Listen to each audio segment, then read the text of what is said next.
This week in MLB The Show 25, we get our first big collection in the game, and it is supposed to be a new legend reveal according to the schedule down in the right-hand corner. There's been a lot of speculation on who that might be. I've also seen a lot of people wondering about these types of collections because they really haven't been the same over the last couple years, and I think they're kind of taking it back to the MLB 21, the MLB 22, the MLB 20 approach of a few years ago. So essentially, some of this collection that we are going to get this week is going to be based off of vouchers that you can find in the Legends and Flashbacks collection. Essentially, all you're going to need to do is whenever you complete some of these collections, you will end up getting a voucher. So you're going to need a bunch of these cards from each collection. So the contributors, the last rides, the jolts, the pipelines. I would assume you're probably going to need guys like Jacob deGrom and John Donaldson and probably Tony Taters as well in here. You're probably going to need most of these guys because speculation is this might be a big legend. Now, there's been talks about even dating back to before the game had even dropped. They were talking about a few things in the streams and the live streams that they do over on Twitch. They were saying some cryptic messages towards a specific legend that a lot of people have always wanted in the game. And it just so happens that new legend is supposed to be on the 25th of April. Barry Bonds had war number 25 whenever he played in MLB. And they were saying, a lot of people have been saying that they had mentioned in the stream the word Barry. I wish I could bring up the clips a few times. I think they mentioned in their videos, in their streams, something about a very big surprise. I believe that was around the exact words is what they had said. I don't know exactly what that means. Now, obviously, we can sit here and speculate that it is probably somebody like Barry Bonds. I don't think they would do a big reveal for somebody like a Barry Zito or like another Barry that is in the history of the MLB. Some people were saying, oh, it's probably Barry Larkin, but it's not going to be Barry Larkin. They said a new legend reveal. It's not going to be Barry Larkin. I don't know. I'm confused at this point because I think if we were to get somebody like Barry Bonds and MLB The Show, I think they would reveal him before the game had even dropped. There's no way that they would use somebody, one of the biggest names in the MLB ever. Barry Bonds is one of the best players of all time. Say what you want to say about the steroids. There's no way that they would not use Barry Bonds as a way to market the game. Similar to how they did Derek Jeter a couple years ago in MLB 22 or 23, whatever it was. Derek Jeter was, he was on talk shows before the game had even dropped. He was promoting the game. There was videos, there was clips, there was, of him like talking about MLB The Show. He was going to be in the game. So there was speculation about maybe that is why, and that he is just not somebody that goes out there and talks about it, and they wanted to wait until like a month into the game so we still kind of get we're able to use him for most of the year. It's still early in the game cycle, so it is somewhat still marketing the game because it is so early in the game cycle that if they were to reveal him right now, a lot of people would still have majority of the game cycle to play. And who knows, because we have gotten big legend reveals in the past, maybe not on a Barry Bonds echelon, but we had gotten, I remember Roy Halladay, I believe it was in MLB 22. He was like a month or two into the game as a new legend reveal. They didn't talk about him before the game dropped. I remember Larry Walker back in MLB 20. I believe he didn't come out until the summertime, I'm pretty sure. He was not talked about before the game had ever dropped. Honus Wagner back in MLB 19, another big-time legend. They talked about his card in the game and everything like that. I believe that was also really, really late into the game cycle, like July or August. He was like the first big collection, kind of based around what they're doing right now and what we are getting this month. Or honestly, I should say this week, because it's only a few days away, man, and I'm itching. I'm excited.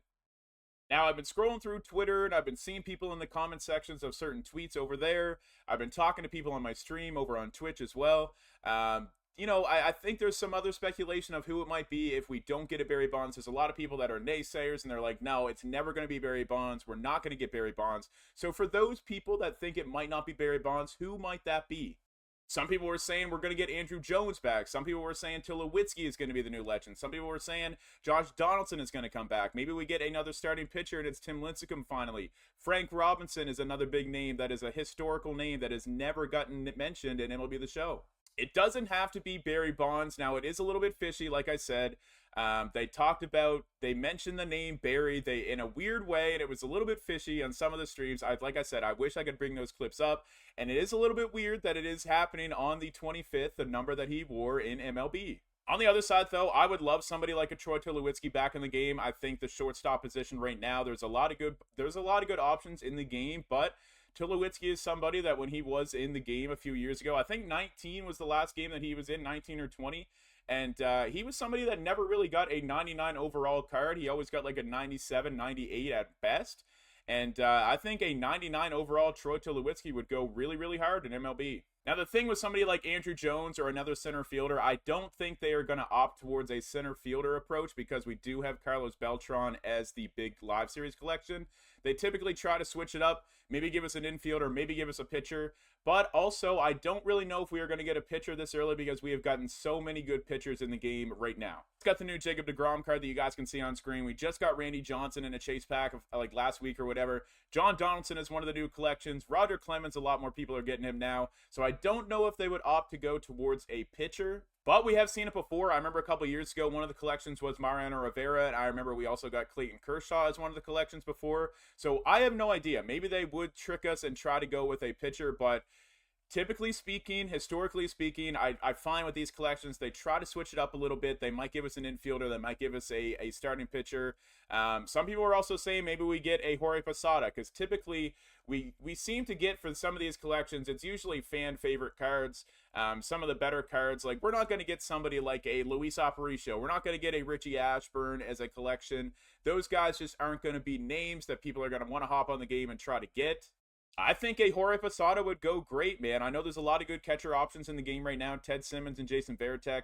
So I was thinking maybe they won't go with a Jorge Posada, but I would assume it's probably going to be a 99 overall because typically they do go towards 99 overalls. I don't think it would make sense where Carlos Beltran and the live series collections are 99s, and the first collection would not be a 99. I saw a few people saying maybe 95s, 97s, and they would work their way up to a 99, but I don't think that's the case because then it would just, it wouldn't really be worth it. It depends also on how many cards there are going to be to collect. I would assume we're probably going to get some more cards this week to go towards those collections. So, like I said, I know some of you guys were wondering more about those collections.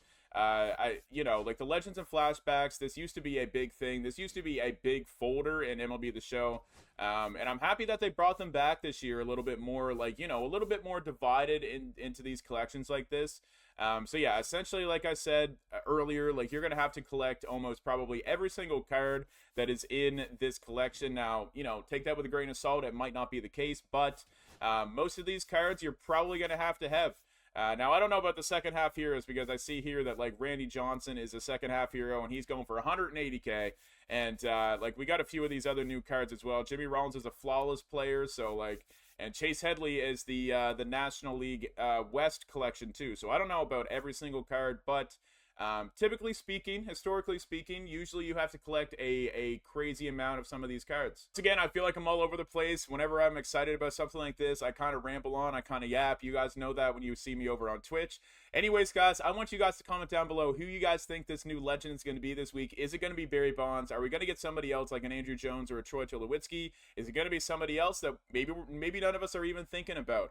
But yeah, without further ado, we stream 5 to 6 times over on Twitch. The link will be down in the description down below. Comment down below who you guys think the new legend is going to be.